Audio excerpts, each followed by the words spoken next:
Good morning. Is everyone doing good? Is anyone doing bad? It's I'm going to have to take that today, aren't I? I have no retort for that. Is anyone doing bad today? I am. It's okay to say you're doing bad. It's okay sometimes not to put on the happy church face and say, "Oh, everything's great." Yeah, I'm doing terrible. I had a rough night last night. I'd like to ask you to pray for my daughter Rachel. She had a rough night too. She was running a cross-country race down in Falmouth, a race that she has been looking forward to for months. She wanted to finish in the top 25, which would be great because there's like 8,000 girls running this race, and she was doing great. And about halfway through the race, she collapsed. Couldn't breathe, and her legs went numb. And so she and I spent the majority of last night in the emergency room trying to figure out what's wrong with her. I know what's wrong with her, but I mean, why she couldn't breathe. So she had a rough night last night. So pray for her. Remember her in your prayers. So she's doing fine. All the tests came back fine. EKGs and all the other stuff like that went great. But it was funny because she was really disappointed after the race. And she's in pain. Her lungs hurt and her legs are numb, and she's crying. I said, "Does it hurt that bad that you're crying?" She goes, "No, I wanted to finish the race. I wanted to finish in the top 25. I wanted to do that." And if you don't know Rachel, her athletic side, she's very demanding of herself. She's kind of a bulldog, and that's what I call her sometimes. She's my little bulldog. She demands from herself certain things, and sometimes her expectations have to be altered a little bit, Matter of fact, she made some demands in the hospital last night. She was laying there, and they get her into the room pretty quick. Anyone who's having trouble breathing, they take them in pretty quickly. And she looked at me and she said, "Daddy, they're not going to give me any shots, are they?" Because she has the same kind of love for needles that I have, Paul. I mean, she's not as bad as I am, and I said, "No, I don't think they're going to give any shots." Well, then the phlebotomist came in, and I could see, "I'm not giving blood." She made that demand. "You're not putting needles in me." But she adjusted her expectations. And I was proud of her. It only took 3 of us to hold her down and get the blood out of her. Don't tell her I said that. She'll be mad at me. But so I'm running on about 2 hours of sleep here. I might fall asleep during my own sermon this morning. But we'll get through it. So be patient with me. If I lose my place in my sermon, I don't stop and find it. I just kind of keep rambling until I find my spot. So it could be 10, 20, 30 extra minutes of sermon this morning. Last 2 weeks, we've been kind of talking about this subject of how can I be sure that I'm saved? How can I have that confidence? I see the life that I lead sometimes, and I'm like, man, that doesn't give me a whole lot of inspiration, right? The first week, we kind of figured out that we don't all agree on how salvation works. We see salvation differently. And then last week, we looked at this model that a lot of Christians operate under, this model that says, I have to do this stuff to get myself saved. I've got to hear and believe and confess and repent and be baptized, and that's where my confidence lies. But as we continue to look at it, we figured out that, there's no confidence. We can't put any confidence in ourselves. We can't put confidence in the I plan, the stuff that I do. We have to look at the plan that God set forth for us. That plan of God sending His Son, allowing Him to die on the cross, and then raising Him from the dead. That's the plan where we put our confidence. And we kind of ended last week with this verse that says, "And this is the testimony that God gave us eternal life, and this life is in His Son. Whoever has the Son has life. Whoever does not have the Son does not have life." Pretty important verse, huh? The Son has the life, and if you have the Son, then you have life. Tell me more about that one, right? Because if I don't have Him, I don't have life. So this week we're going to start. This is the first week that we're going to start with some building blocks of how you can be sure, how you can be confident in your salvation. We're going to look at 2 words first. two words that I just used talking about Rachel. Demand and expectation. Sometimes we use these words interchangeably, but they're different words. Demand and expectation. A demand is, as Webster says, it is to call for or require something as being just, proper, and necessary. To require something to be just, proper, and necessary. That word demand, sometimes we hear that when there's a labor dispute, right? The union comes to management with what? A list of, they demand. They want better pay, better health care, more time off. They want, pizza on Tuesday. They have all this list of demands that they come to management with and say, this is right, good, and proper, and it's necessary. When we go out to dinner, I've heard people say, when I go out to a very nice place, I demand good service and good food. That's my demand. Parents say, I demand respect from my children. It's non-negotiable. I hear parents laughing in the audience. That's what a demand is, something that's non-negotiable. And then there's something called an expectation. An expectation is the act or the state of looking forward or anticipating. It is the degree or the probability that someone will meet some demand or that something will occur. When that labor union goes in with their list of demands, do they always get what they ask for? They don't always get what their demands are. Sometimes they have to have a contingency plan to say, well, maybe we'll give up pizza on Tuesday so that we can have better health care, right? When you go out to a fancy restaurant and you say, I demand good service and good food, when you walk in and you see the picture of the double Whopper with cheese, you say, I demand a double Whopper with cheese that looks like the picture. But if you go through the drive-thru and you're driving away, your burger doesn't look like that. You have an expectation that, I might think that's what I want, that's what I'm going to get, but my expectation isn't that. And if you're a parent and you say, I demand respect from my kids, deep down inside, there will come a time where they will treat you disrespectfully. You're supposed to be in the back, man.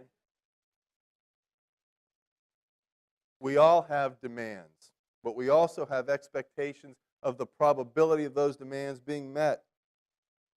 We expect at times that our demands will not be met, and as such, we either make allowances or exceptions, or we have contingency plans when our demands aren't met.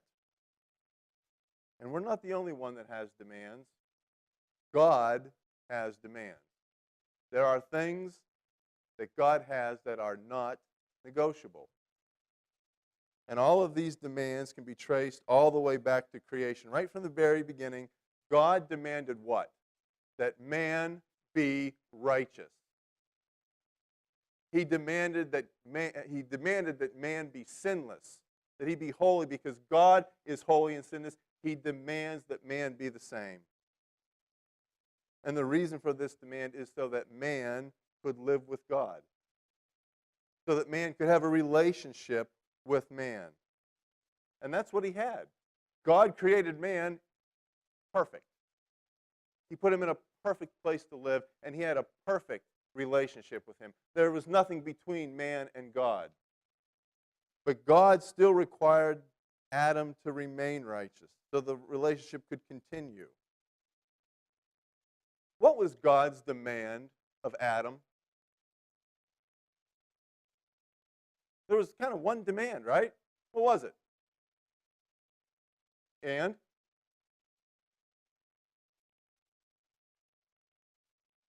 Not really a demand. Don't eat the fruit, man! 2 trees. Knowledge of good and evil, tree of life. Don't eat the fruit. If Adam had not eaten the fruit, guess what? Adam was righteous. He didn't violate God's laws. He met God's demands. Don't eat the fruit. He didn't have the whole New Testament to digest and try to live by. Pray for your enemies and give to the poor. Adam would be like, enemy? What's an enemy? What's the poor? I got a llama over here. I don't know what you're talking about, God. He didn't have 10 commandments. Don't covet your neighbor's wife. I don't got any neighbors, God. I'm all by myself here. He had one commandment, one demand: to remain righteous. Don't eat the fruit. The one thing that was forbidden, the one thing that would break his righteousness, Adam just had to try. And because he broke that, he broke the demands. But since Adam only broke one demand one time, right? It couldn't be all that bad for him, right? So, where on the scale do we put Adam, right? I mean, he only broke it one time, right? Does he need some improvement? Yeah, he's a pretty good guy overall. Listen, God takes this righteousness stuff pretty seriously. God didn't say to Adam, well, just this once, I'm going to let it slide. That's not what God said. God takes this seriously. God demanded righteousness, and Adam delivered unrighteousness. And he was driven from God's presence. God drove him out of the garden. The relationship was broken because God's demands were not met.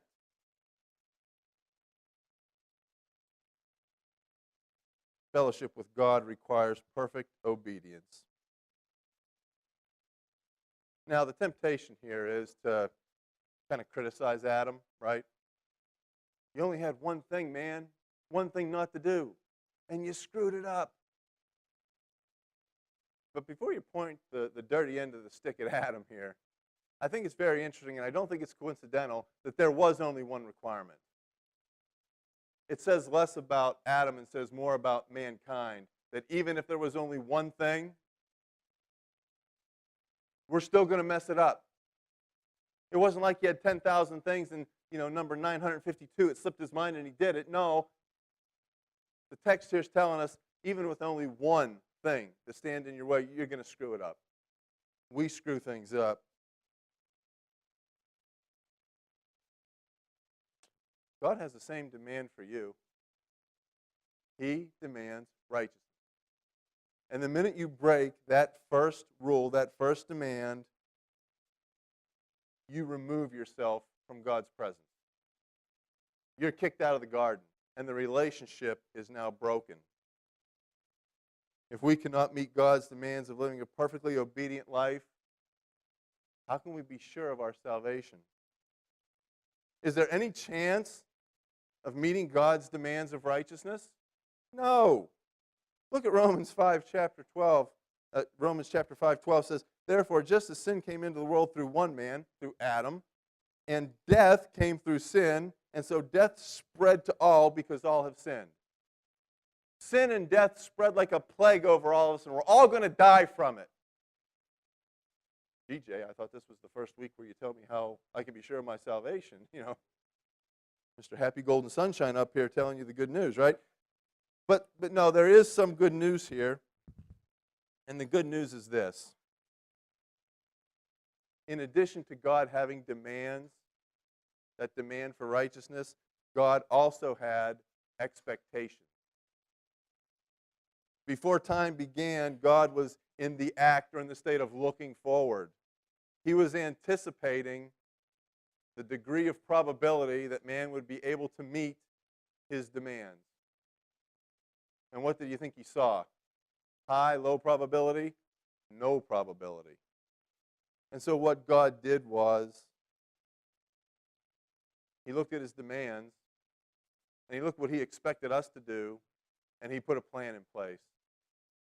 Because of his own purpose, because of his own grace, because of his love, and before time began, before you sinned your first sin, before you broke the relationship, God put in place contingencies because he expected us to fail, because he knew we would fail, and we would fail miserably at it. And this is where we go back to his plan, the plan that we looked at last week. God's plan was Jesus would appear, he would conquer death, and he would bring life. He made Jesus appear in the flesh, and this is so critical. Listen to this. He would make Jesus take on human form, human flesh. He would become one of us, and he would lay on Jesus the same demand of being righteous. He laid on his Son the same demand of being righteous, that Jesus would be required to obey all of God's commands perfectly. And in this case, God's demands and his expectations were the same. He demanded Christ to be perfect, and he expected him to be perfect because he knew that Jesus would meet his demands. And listen, because Jesus met the demands, he can stay in God's presence. He's not driven out of the garden. He didn't break his relationship with the Father. He still stands in the presence of the Father in the garden, relationship unharmed. Jesus has life with the Father. Well, that looks pretty good for Jesus, but it doesn't look too good for you and Adam, right? So what? Jesus met the demands. What's that to me? Well, this is what it means to you. We're going to read a section in the book of Romans, and this is one of those passages. You know how some passages it just speaks to you. You know, it's like you just get such great deep meaning. This is a passage. It's 5 or 6 verses long, but I love this passage because this passage is so mind-numbingly redundant. It says over and over and over again, it's him. It's him. Over and over again. It points us, it makes us focus on Jesus. It's not you, it's him. This is the passage we're going to read. It's found in Romans chapter, I'll tell you in a minute, chapter 5. But the free gift, and we'll get to what the free gift is in a minute, he'll tell us what it is not like the trespass. For if many died through the one man's trespass, so because of Adam's one trespass, much more what? Surely have the grace of God and the free gift in the grace of one man, Jesus Christ, abounded for the many. And the free gift is not like the effect of one man's sin. Listen, for the judgment following one trespass brought condemnation, but the free gift following many trespasses brings justification. See, I like this part, that many trespasses part, because that sounds like me. It says, after many trespasses, somehow this free gift gives me justification. Tell me more. Sign me up. If, because of one man's trespass, death exercised dominion through that one, much more surely will those who receive the abundance of grace and the free gift of righteousness exercise dominion in life through the one man, Jesus Christ. What's the free gift? I'm the one supposed to fall asleep today, not you. What's the free gift? Righteousness. What does that mean? God's demands have been met. I get a free pass. I get demands being met that I did not meet. I love this. I love this last portion of the verse. It's my favorite part of the verse. Therefore, just as one man's trespass led to condemnation for all, so one man's act of righteousness leads to justification and life for all. For listen, this is the best. For just as by one man's disobedience were many made sinners, so by one man's obedience the many will be made righteous. Many will be viewed as having met God's demands, demands that you can't keep. Why is there life in the Son? Because the Son kept the demands.